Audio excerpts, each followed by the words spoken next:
Cada pequeño detalle que logras conservar le enseña al universo a confiar más en ti. Disciplina de la riqueza. Hay un estado que es difícil de describir con palabras.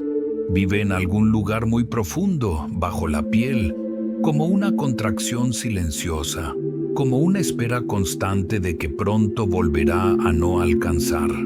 Puedes despertarte por la mañana y lo primero que haces es contar cuánto queda hasta fin de mes, hasta la próxima transferencia, hasta el momento en que podrás respirar un poco. Pero ese respiro no llega. Incluso cuando el dinero aparece, por dentro no cambia nada. Es como si tu cuerpo no supiera creer que ahora sí puede respirar en paz. En ti vive la memoria de la carencia, no solo financiera, sino emocional. Una memoria en la que la vida se percibe como un largo pasillo de supervivencia, donde no se puede relajar uno porque en cualquier momento todo puede desaparecer. No eres perezoso ni irresponsable. Simplemente creciste en un mundo donde la seguridad siempre había que ganarla, donde la tranquilidad era un lujo, no un estado natural, donde la alegría llegaba rara vez y se iba rápido. Por eso aprendiste a vivir en guardia. Y aunque ahora ya no haya amenaza alrededor, tu psique sigue viviendo según las viejas reglas. Ahorra no solo dinero, sino también respiración, confianza, amor, presencia. La pobreza no empieza en la cartera, empieza en el cuerpo, en el sistema nervioso que se acostumbró a tensarse al pensar en el futuro. Absorbe la ansiedad de los padres, su miedo, sus noches sin dormir, sus frases de «hay que aguantar». Y luego, cuando eres adulto, llevas esas frases dentro como mandatos internos. Puedes ganar más que antes, pero la sensación de escasez interna sigue siendo la misma. Porque tu cerebro aún cree que vivir tranquilo es peligroso, que relajarse es debilidad, que el placer es derroche. La mayoría piensa que el problema financiero se resuelve racionalmente, que solo hay que calcular, planificar, distribuir. Pero cuando vives en sensación constante de amenaza, ninguna tabla funciona. La mente racional se apaga cuando se activa la supervivencia. El cuerpo hace todo para restaurar su nivel habitual de ansiedad. Encontrará la forma de que el dinero se vaya, para que la tensión regrese, porque es ahí donde el cerebro siente una seguridad conocida. Puedes notar que incluso cuando aparece la posibilidad de ahorrar, surge la ansiedad. Parece que si no gastas, pasará algo. O al revés, si gastas, aparece culpa. Así se forma un círculo cerrado. El miedo a la pobreza lleva a gastos impulsivos, y los gastos refuerzan el miedo. Todo se convierte en un péndulo entre control y caos. El dinero no es solo una herramienta, es un lenguaje del inconsciente. Es una forma en la que la psique habla sobre la confianza. Cuando una persona vive en modo de carencia, no puede retener recursos. No porque no sepa, sino porque inconscientemente no se permite tener. Y si comienza a ahorrar sin sanar el guión interno, el ahorro se convierte en una nueva forma de ansiedad. Cada billete se transforma en símbolo de miedo a perder, no en señal de estabilidad. Para muchos, la pobreza se asocia con fracaso, vergüenza, culpa, pero en realidad la pobreza a menudo es un síntoma de un trauma antiguo, donde la persona vivió demasiado tiempo esperando que el cuidado viniera desde afuera, que alguien algún día le daría lo que faltó en la infancia: apoyo, seguridad, reconocimiento. El dinero se vuelve proyección de esa esperanza. Por eso, cuando llegan, surge desconcierto. La psique no sabe qué hacer con la abundancia. No provoca alegría, sino ansiedad, porque es un estado ajeno, sin hábito interno. La psicología de la escasez no es solo miedo a quedarse sin medios, es miedo a tener, miedo a diferenciarse de los tuyos, miedo a salir del guión familiar. Si en tu familia se valoraba la modestia, si la riqueza se asociaba a culpa o traición, tu niño interno saboteará el éxito. Elegirá la carencia estable porque es más segura que la abundancia que amenaza con soledad. A veces una persona vive toda la vida con el lema, no necesito mucho. Suena noble, pero muchas veces esconde dolor. No se trata de moderación, sino de desconfianza, de que si te permites desear, si amplías tu horizonte interno, tendrás que enfrentarte al dolor de la imposibilidad. Así que la psique limita los deseos de antemano para no decepcionarse. Pero junto con los deseos muere también la energía de vida. Cuando te dices «me basta», es importante entender, ¿es paz o capitulación? La paz nace de la confianza en que la vida te sostendrá. La capitulación, del miedo a que la vida te arrebate. Y si en tu interior solo vive lo segundo, ningún consejo financiero funcionará. La paradoja es que la sensación de carencia no se va cuando el ingreso crece. Se va cuando el cuerpo deja de creer en la amenaza. Eso no se puede comprar ni ganar, solo se puede vivir. Sentir que incluso si ahora es poco, sigues vivo, que tu existencia no depende de una cifra, que tienes derecho a respirar libre aunque aún no haya abundancia.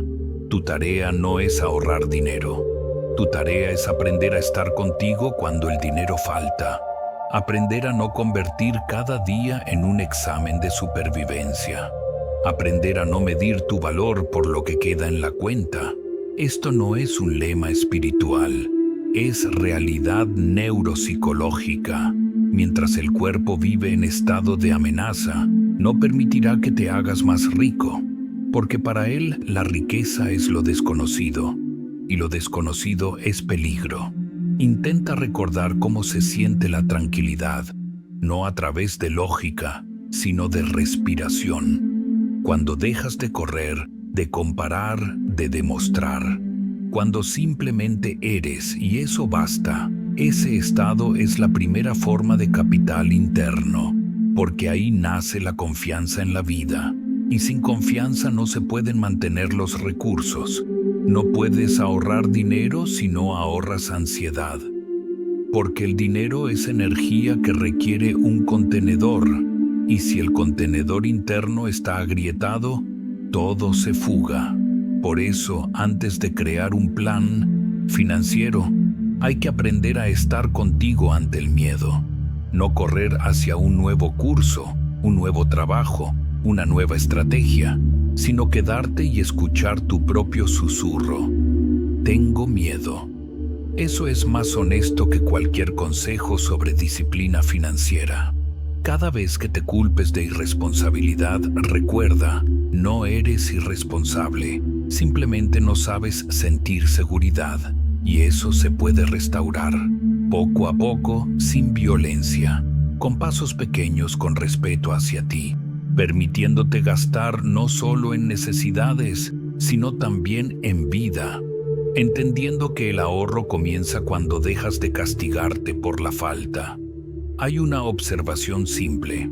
Cuando una persona deja de luchar consigo misma, el dinero empieza a fluir más libremente. No por magia, sino porque se reduce el conflicto interno. La psique deja de sabotear el recurso cuando siente que su dolor es escuchado. Así nace el primer cambio. No por motivación ni fuerza, sino por aceptación. Cuando ves que todo esto no es tu culpa, que la carencia no es defecto, sino huella de un dolor antiguo que puede ser sanado. Y entonces incluso una pequeña suma deja de ser humillación. Se convierte en el inicio del camino hacia la confianza. Cuando te dicen que simplemente planifiques el presupuesto, suena lógico, pero por dentro nada cambia. Porque detrás de los hábitos financieros no hay matemáticas, sino miedo. La ilusión de control es una de las trampas más fuertes del pensamiento pobre. Parece que si haces una tabla, anotas gastos, calculas todo al centavo, La ansiedad se irá, pero no se va. Solo cambia de forma. Ahora te angustia no el dinero, sino no haber anotado todo, no haber calculado todo, no haber cumplido todo. El control se vuelve una nueva dependencia, un intento de domesticar el caos que vive dentro. Puedes aprender cientos de consejos, leer decenas de libros, hacer cursos de finanzas. Pero si dentro vive la creencia de que el mundo es inseguro, de que puedes perderlo todo en cualquier instante, nada arraigará. Las herramientas racionales no funcionan contra un miedo existencial. Es como intentar calmar a un niño que llora de dolor con matemáticas. El mundo que te enseñó que la pobreza es vergüenza, te enseñó también a disfrazar el miedo como disciplina. Ahorras no porque quieras guardar, sino porque temes gastar. Planeas no para tener paz, sino para controlar la incertidumbre. Pero el control es una ilusión. La vida no sigue tablas, sigue sus propias leyes. Y cuando algo rompe tu plan, la ansiedad vuelve con el doble de fuerza. La ilusión de control crea otro efecto. Cuanto más intentas administrar, menos sientes tu fuerza. Parece que todo depende de ti. Suena maduro, pero dentro crece el agotamiento, porque la vida no se deja calcular. Hay una fuerza que está fuera de tu control, y es precisamente esa la que asusta. Puedes oír frases como «hay que trabajar más», pero la persona que vive con miedo no se salva de la pobreza con trabajo, porque el trabajo sin confianza interna se vuelve castigo. Trabajas más y más, pero te sientes cada vez más pobre. No porque el sistema sea injusto, sino porque dentro aún vive el programa. Para sobrevivir hay que sufrir. Este es un arquetipo antiguo, heredado. En él, la riqueza es peligrosa y el agotamiento es virtud. Los consejos fáciles suenan convincentes porque son simples. Dan ilusión de acción, pero no traen transformación interna. Te dicen, cambia tu mentalidad. Pero la mente es solo la superficie. Debajo viven miles de creencias inconscientes incrustadas en el cuerpo. No puedes decidir simplemente estar tranquilo. Tienes que vivir tu miedo. Dejarlo pasar por la respiración, por el temblor, por las lágrimas, por la impotencia. Entonces empieza a disolverse. No podrás cambiar tu relación con el dinero hasta que veas lo que hay detrás. No los números, sino las emociones. Detrás de cada gasto, deseo de reconocimiento. Detrás de cada ahorro, miedo a perder. Detrás de cada compra, intento de sentir vitalidad. El dinero se volvió herramienta de compensación. No es sobre supervivencia, es sobre cómo gestionamos la vaciedad interna. Cuando te dicen, ahorra el 10%, no saben que a veces incluso ese 10% es como un pedazo del cuerpo. Porque para una psique que vive en la carencia, retener cualquier cosa se siente como amenaza. El cerebro cree que le estás quitando su última oportunidad de sobrevivir. Y mientras ese programa viva, el ahorro dolerá. La madurez financiera verdadera empieza no con planificación, sino con aceptar tu propia impotencia. Reconocer que no puedes controlar todo, que el dinero viene y va, pero tú te quedas. Que la estabilidad no nace de los números, sino de la confianza. Entonces el ruido interno se apaga. Aparece espacio para decisiones reales. Cuando dejas de agarrar al mundo por el cuello, la vida empieza a respirar a tu lado. Deja de ser un enemigo que siempre te quita algo. Empiezas a ver patrones, donde tú mismo te niegas apoyo, donde conviertes el ahorro en autocastigo. Entonces incluso los hábitos financieros simples empiezan a funcionar, no porque sean mágicos, sino porque desaparece la resistencia. La mayoría de los consejos sobre dinero apelan a la lógica, no al alma. Pero la pobreza no es sobre cifras, es sobre un guión interno donde la persona todo el tiempo demuestra que merece vivir. Ese guión no cambia con voluntad. Cambia cuando dejas de intentar ganarte la vida, cuando dejas de vivir solo para sobrevivir. La comprensión no llega a través del conocimiento, sino de la aceptación. Cuando ves que toda esta carrera por controlar es un intento de esconderse del miedo a morir, no literalmente, sino simbólicamente. Morir como alguien que ya no sirve, que no pudo, que no vale. Pero justo al reconocer ese miedo empieza la sanación, porque dejas de esconderte. No puedes ser libre si te aferras a lo predecible. La hay. Verdadera madurez es la capacidad de estar en la incertidumbre sin derrumbarte. Mantenerte en pie cuando el plan falla. Confiar cuando no hay garantías. Eso es la verdadera riqueza. Interna, invisible, pero real. Cuando dejas de escuchar consejos vacíos y miras hacia adentro, empiezas a entender. El dinero llega donde hay estabilidad, donde no hay pánico, ni víctima, ni necesidad de demostrar. Entonces la vida fluye de otra manera, no porque encontraste una nueva estrategia, sino porque dejaste de luchar contigo. A veces la pobreza se transmite no por el dinero, sino por la respiración, por la mirada cansada de los padres, por palabras dichas al pasar, que la vida es dura, que a gente como nosotros no le toca, que lo importante es no destacar. Esas palabras se asientan profundamente en el cuerpo, se vuelven sombra, un arquetipo de pobreza que dirige el destino, y luego, incluso si sales de la miseria, queda la sensación de que le robaste algo a los tuyos, como si la riqueza fuera traición a la memoria. Cada persona lleva una huella ancestral. En lo profundo viven las historias de quienes no sobrevivieron, quienes aguantaron, quienes vivieron desde la obligación. Su susurro resuena cuando dices, me basta.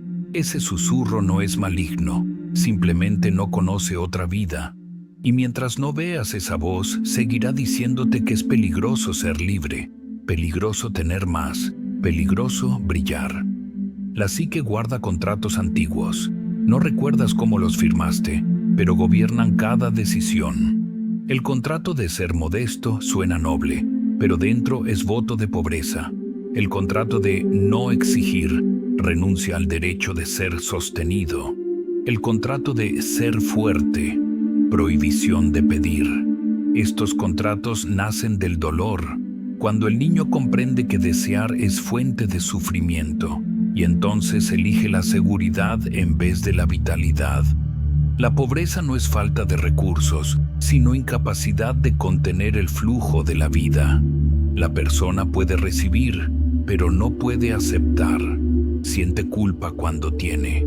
Su cuerpo se contrae ante la idea de haber recibido más que los demás. Inconscientemente corre a deshacerse de ello para volver al equilibrio familiar. Así funciona la memoria del cuerpo. Te jala hacia atrás, hacia el dolor conocido, porque allí siente estabilidad. Cuando empiezas a darte cuenta de esto, aparece una sensación extraña, como si dentro viviera alguien que siempre jala la manta de la pobreza hacia sí. Y si escuchas con atención, puedes oír su voz. No te expongas. No llames la atención del destino, no seas demasiado feliz. Es la voz del miedo que cree que